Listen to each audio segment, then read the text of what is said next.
and we are so excited to hear from Becca in this session, creating the right content. So Becca, can I welcome you to the stage? Hello, Becca. How are you doing? I'm good. How are you doing? Very well, thank you. And really excited to hear what you have to share about creating the right content. I'll hand over to you. The floor is yours. Thank you so much. Hello, thank you so much. It's such a privilege to be here, and I'm sorry about the dark background I've got going on today. I'll try and lighten it up over time. Yeah, thank you so much for this privilege to talk to you. Social media has obviously been more prominent on churches' radar since the first lockdown, and the realisation that to be visible, they need to be there. What is very clear is that it also becomes a problem for churches because they don't have the manpower or the knowledge, the time, not quite sure what to post. So it becomes quite a problem. And I recognised this some time before I set up Getting on the Gram. I could see the frustration and the disappointment that the smaller churches had because they knew that they needed to engage with social media, but just didn't know how. Sometimes leadership aren't sure about going for that and may see social media as an unnecessary evil. And I saw the gap and I thought, you know, with lockdown, it is now time to get some help to those people that just cannot access help otherwise.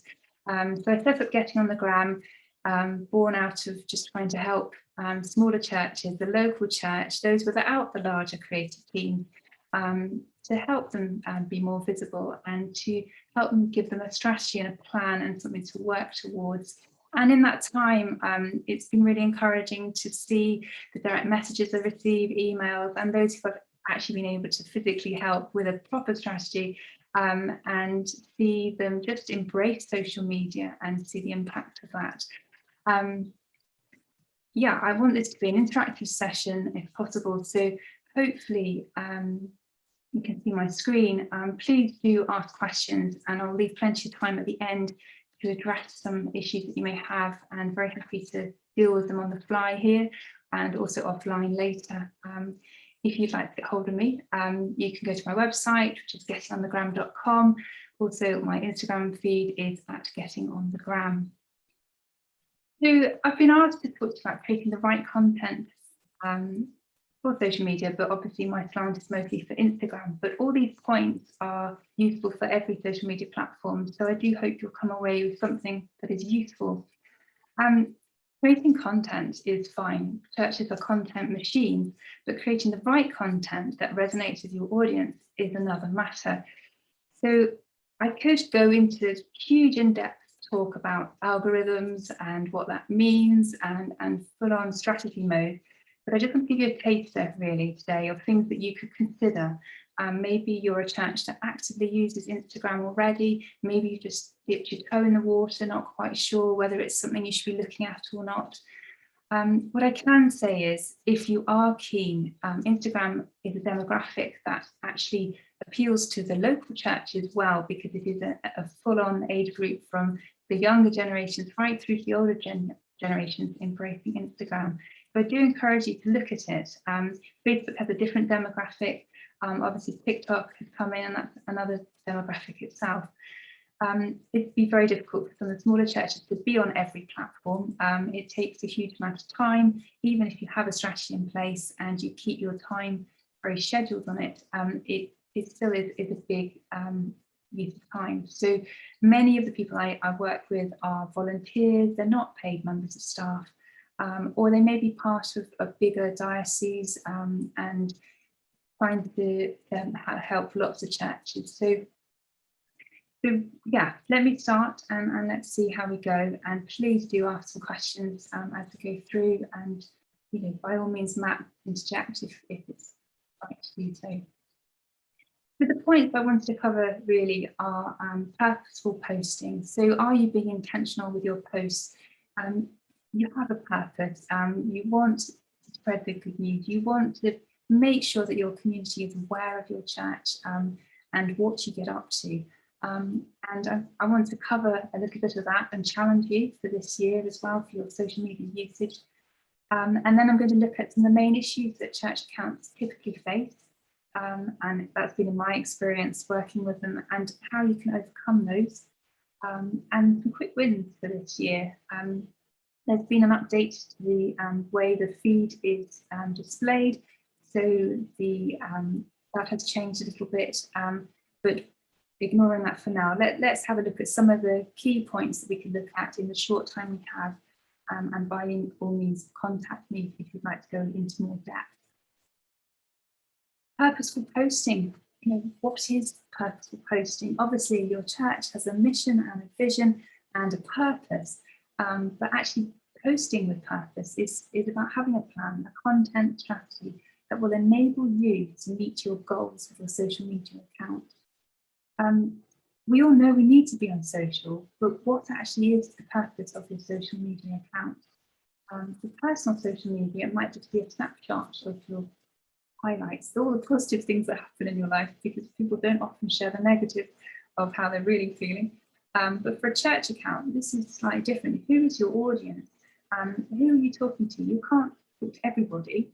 But for the smaller or for the local church, you are wanting to talk to people in your local community. You want to know what issues affect them, how your ministries will help them.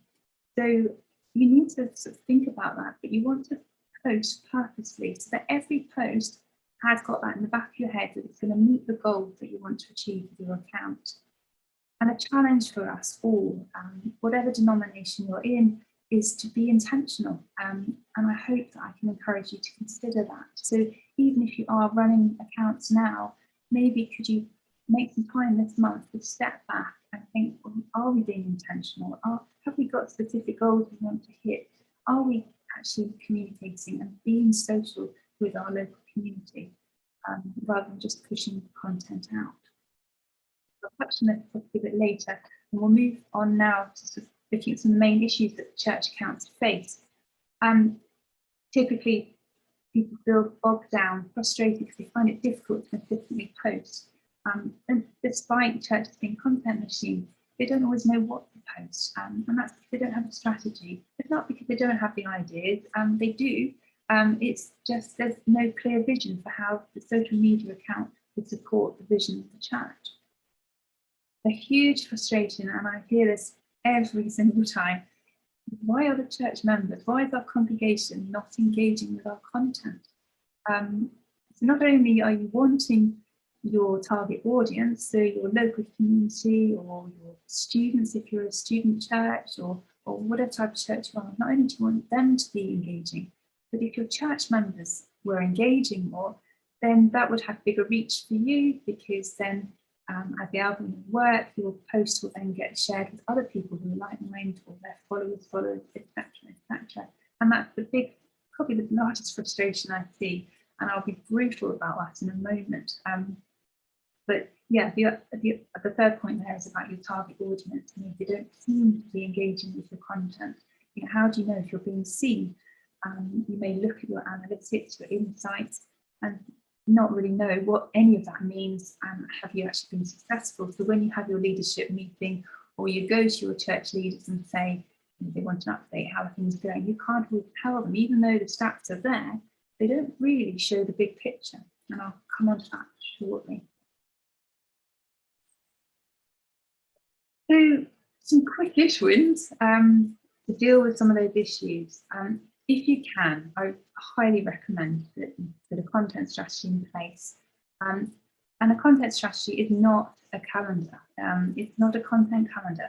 Content calendar is part of your strategy. Your strategy is actually stepping back, doing some research, thinking clearly about your vision, looking at other churches in your area, other churches in the UK, even worldwide.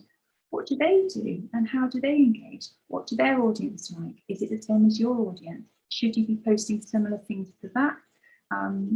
Giving some ideas, critique them.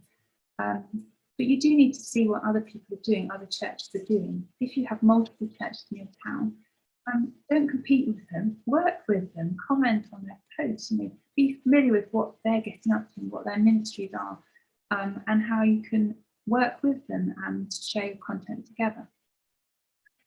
it'd be much better rather than trying to post daily or multiple times a day.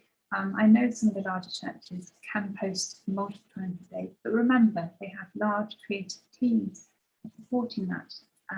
If you're a church who's got just one volunteer running your social media, then it'd be better just to post maybe once to 3 times a week of quality content rather than quantity, and then always analyse your results. Has it actually been effective? But keep it consistent, so keep it regular. The algorithm likes the consistency over the irregular posts.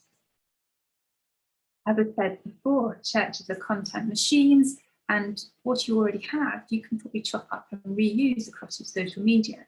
But what you do need to be aware of is which format is best. So with Instagram, there are so many different types of ways of posting, which is why it can feel overwhelming. You've got a single image post, you've got a carousel post, short videos, IGTV, reels, which are another area completely, stories, you've got your highlights.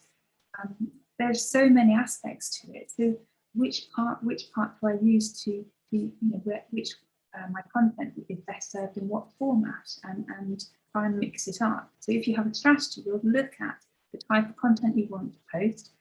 How is that best delivered? Is it educational, inspirational, entertaining? What type of content is that? And then what format should that content take?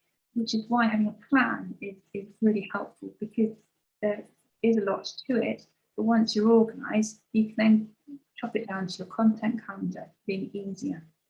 Ultimately, your Instagram content is to build trust and build relationships. It is social for a reason. So your content needs to be, what does your audience need to hear? What will resonate with them? Another typical thing I see are churches that post lots of biblical verses don't resonate with a non-Christian audience. They feel like they're being preached at, and that can be completely the wrong thing to do. It would be better to think about the need and turn it and show Jesus' love in a different way. So if you have a food bank, or if you have another ministry, a family ministry, or a play group or something, show real people, show the transformation, what people feel because they attend these ministries, and that will then meet the needs of your audience. But you need to do some research, and it's part of your church's vision. So if you're in a city, your vision will be different to that of a rural church in the middle of Devon or something. So that's why having content strategy is vital, because then you've done that research already. Another thing that's helpful is can you get some help with social media? Often social media seems to sit outside standard communication for the church, and it's a bolt-on as opposed to a part of the whole. And if you have a team, can you get a group of 2 to 3 people who regularly take photographs at services, or regularly take imagery and video at events? Bear in mind, you have to consider things like younger children and safeguarding, etc. But if you have a group of people who can do that, they will then be recording information you can use later. So if in the summer you create a load of footage, maybe you can use that next summer. You don't have to just use it there and then, and try and rehash things, keep them up to date, but try and reuse things where you can.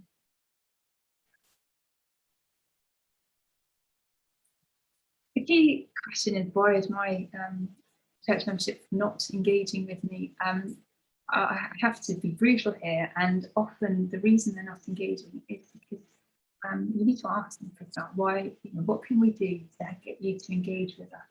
You might find out that the answers aren't positive ones, but they will help you make your posting better. Be prepared for what answers they might give. I would suggest you take that offline, and find the people in your chat who are active social media users. And if they're not engaging, think, what can we do to get you to engage? Are we getting it wrong? It might be that your graphics just don't appeal, or it's just not resonating with them for some reason. They will tell you, but try and ask them in a way that will encourage them to get involved, or what could we do better? Could you be part of the team to help us? the end of the day, always turn people that could be helpful to you as volunteers, see if they could help you with that. Always spend time thinking about what your ideal audience is interested in and what are their concerns. How can your ministries and your church help them? At the end of the day, people need something to hold on to. They're looking for what's in it for me. So rather than telling them what you're doing, give them a clear guidance on how you help people. And that could be just saying, oh, we delivered 30,000 packages to X, Y, Z or something. Or, people will suddenly resonate with that rather than saying, come to this event. You need to find out what your community is interested in. And there's some quick ways of doing that. Go onto your Facebook community groups and find out what they're talking about. In the smaller rural communities, things that might not be that important become important. So the rubbish didn't get collected, and that's something that's concerning. So maybe the church could do a little bit, and maybe you could put that out on your social media, or there's all sorts of little things that could be done. But if you keep an eye on the local community discussions, people will verbally say if they're unhappy with something, and join in with that conversation if you can.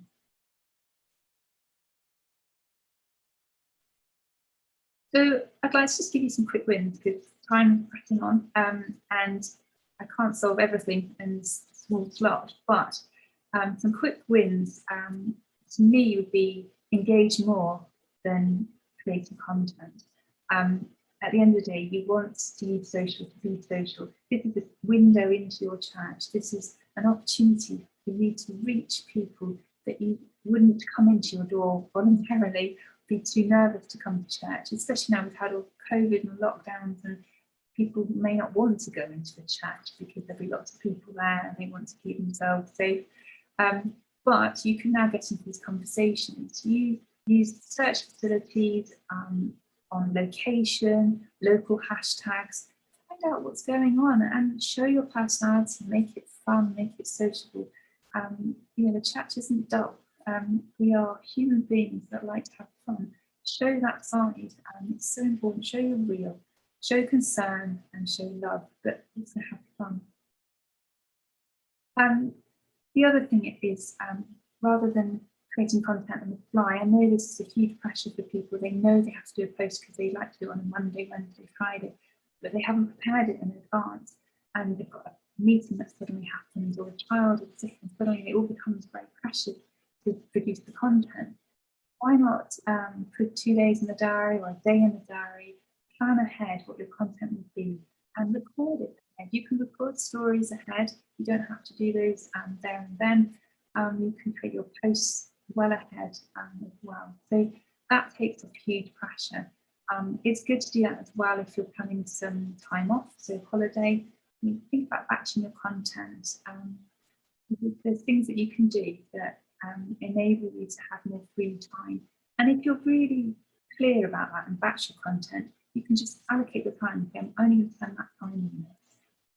Perfection is a problem, and many people who are creative, many people who run these accounts are perfectionists, and then that stops them from actually putting the content together because it isn't perfect. It's good, it's good enough, just get it out there. If it's on point with your message and it fulfills the needs of your audience, then just have a go, put it out there. You'll get better, you'll get, your skills will improve. The whole point of running social media, there are so many skill sets required. You need to be a graphic designer, you need to be a copywriter, all these things. You need to be an analyst to analyze the insights. There are a huge amount of skills required in digital marketing. So you get some help if you can, but definitely batching is really useful. But yeah, onto graphic design. I always recommend if you're not a graphic designer, or if you don't have anyone in your church who can help you, then use Canva. It's free for non-profit. It can be a bit of a hassle getting a free license, but it can be done. And there are templates there. So try and use them. Make sure your graphics are in line with your church's branding. If the church doesn't have any branding, then maybe you need to come up with something, a style that works for your account. Yeah, and I also recommend this year that if you're still posting square posts, it's time to lose the square posts. And the reason being, if you post portrait size, then when the feed is displayed on someone's phone, then you can't see another post top above and below it, which means that the attention is on your post. So if you lose the square, go for portrait size, and if you want to know what the portrait size is, please download my Instagram tips and sizing guide from my website, because then you've got less distraction and more attention on your post.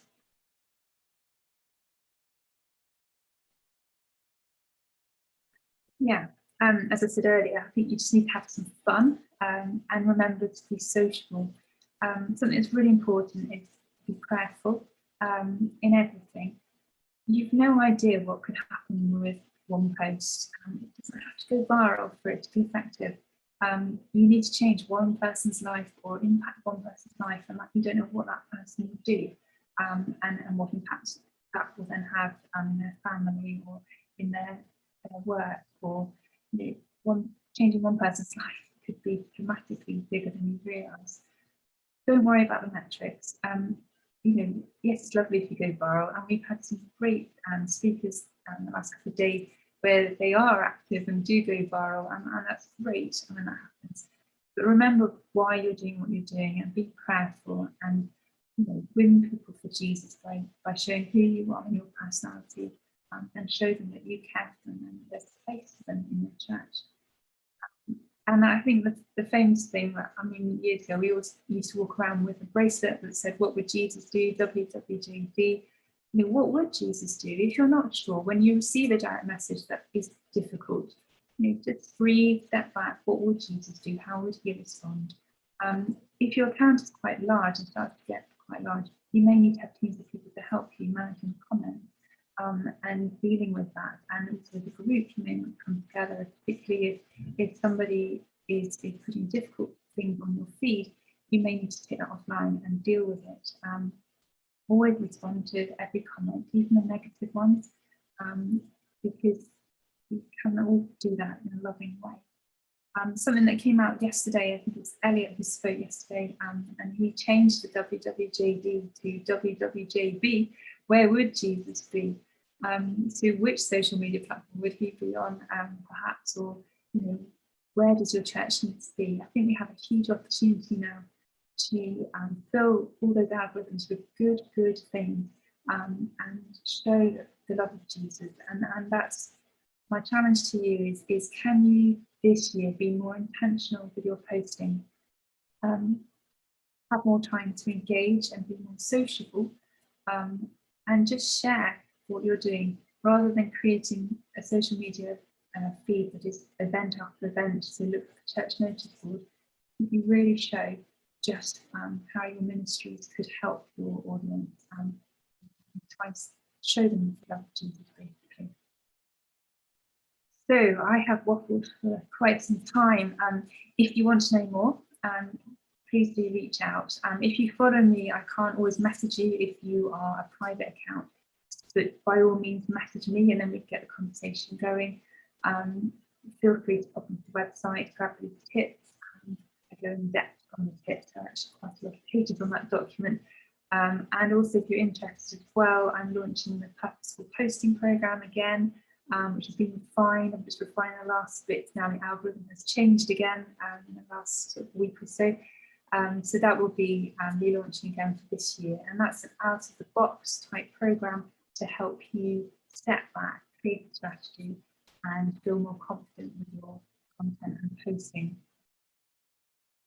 So I'd like to hand back to Matt and see if there are any questions that we could answer. Becca, thanks so much. Thanks so much for such a practical and resourcing presentation. Really, really helpful. And yeah, please do. If you're watching right now, there's a bunch of people in the room, which is fabulous.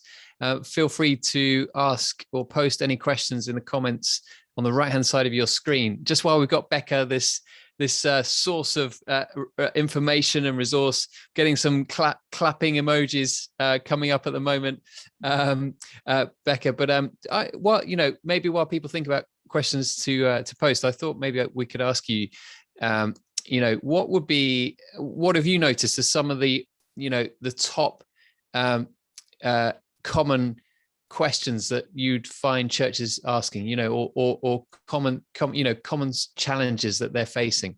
What have you noticed? Yeah, so common challenges are sort of safeguarding.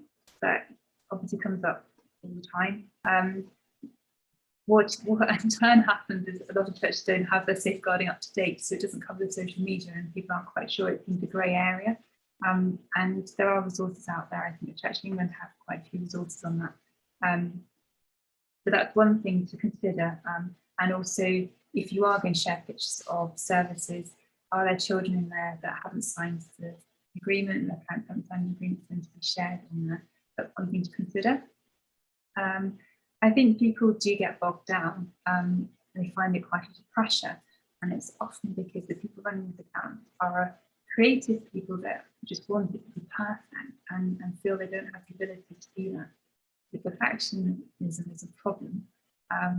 You just post, good to go for it. Once you start getting into the rhythm of posting, then it becomes easier. There are quick things you can do. People are not quite sure what to do in the stories, and there are some really good examples of some vicars out there who share what they do in the day, because no one knows what a vicar does. They do a lot, and it's really great. There's one vicar, I won't say her name now, but she just makes me smile so much. She always puts up every day a list of the things that she does in her story, and it's huge and it's so varied. It could be a funeral prep, it could be all sorts of points of life she'll be touching in one day, and just sharing that makes it real, and sharing your mistakes or your funny moments, your bloopers. We're not very good at being real. Sometimes we feel we have to put on this provider because we're Christians and because we're a church, but actually we're human, and non-Christians need to see that. I don't think they realise sometimes that they may think we're all self-righteous people, but we make mistakes continually, and it's really important to share the fun side or when things have gone wrong. And another tip as well, when people are running out of story ideas, is do a story takeover. So if you've got a new member of staff or the youth worker or something, get them to take over the story for a day or for a week, and they can do little clips of what they get up to. And a day in the life of is really interesting, and that's what is real to people, that resonates with people. There's little tips you can do there. Something that you did, Matt, was fantastic. People have questions. They don't understand what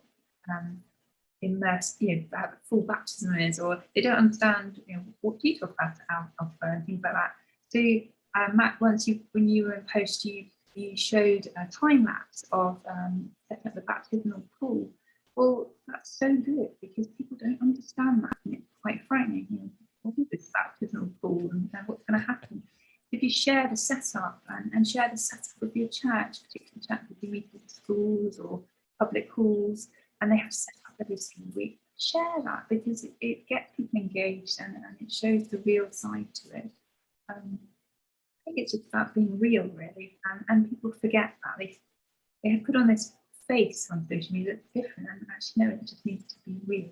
And the accounts that seem to get the engagement are the ones where it's real life, or so I forgot to do something, or I was put in a meeting and I forgot, and they share that, and it's funny. Why not? We all make mistakes, but just be real and consistent. So if you can only post twice a week, only post twice a week, and that's great. I mean, some good quality, and it hits what you're trying to achieve. Then review it as well. People don't look at their insights, and what they may see when they look at their insights is that a particular type of post does really well with their audience, and often they're the photographs of real people and transformations, or good news or things like that, and it's not perhaps what you think it is. You might spend an awful lot of time in a video, and actually it turns out that something really daft or something that took no time at all to put together and hits the audience better. And try reels, and people are scared of reels, and that's one thing that when they were launched, I had lots and lots of queries about reels.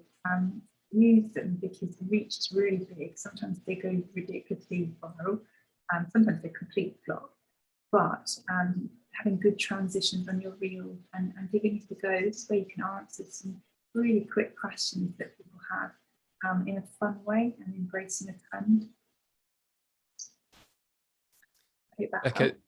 So good. Yeah, there's some questions coming in. Thank you, everyone. Shout out to Hannah, Ashley, Sean, who have been posting some questions. Hannah asks, what are your KPI metrics you look for as your markers of success on your accounts?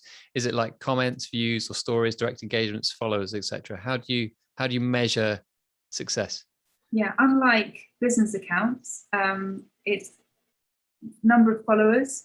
It's nice to see that increase, but I'm not worried about that. When I look at a church account, it's engagement, and so how many people are commenting, how many. If you do a carousel post or a post, are they saving that to their collection? You can see how many saves there are.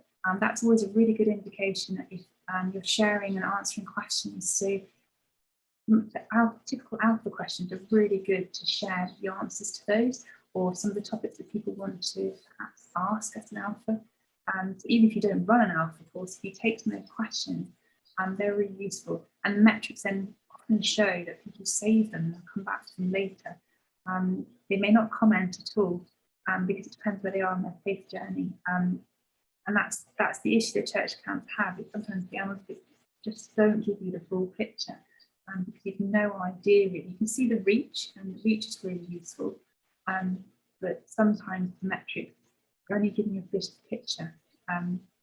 So it depends. You can gauge with an account whether you're hitting the right buttons, because you'll get the direct messages, and that's what you don't see in the analytics, but you can see when you look at an account, type of questions people are asking. Yeah, so metrics is a funny one with church accounts, and I'm more looking at the impact we can. The reach is really important, but the following numbers and sometimes the likes are a little bit of a false thing. Some people won't like something because perhaps they don't want to admit they enjoy that. Or liking can be, or people just blindly like really quickly and they haven't even looked at it. So it's a bit of a difficult one. I just think, depending on where people are on their faith journey, you need to look more at, do people reach out because through a DM, and that said a lot more. I think for every percent of, say for every one person that reaches out in a direct message, I'm sure that equates to probably at least 10 or maybe more people that have actually seen that and thought something. It may not be for many years that you see the output of the effort that you put in, I think, on social or the chat account.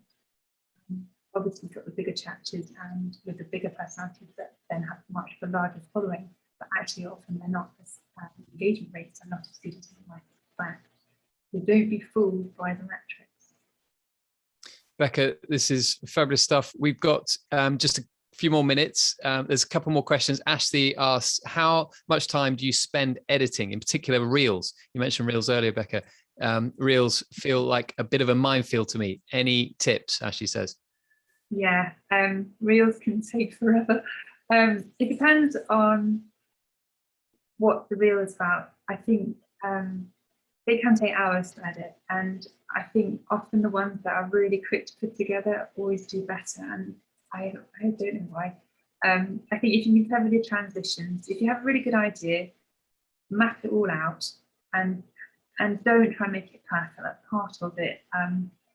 But if you have some good transitions in it, so slapping your face on top of your hand or your feet on the camera, to move to another scene, jumping around can help. It depends on what you're prepared to do.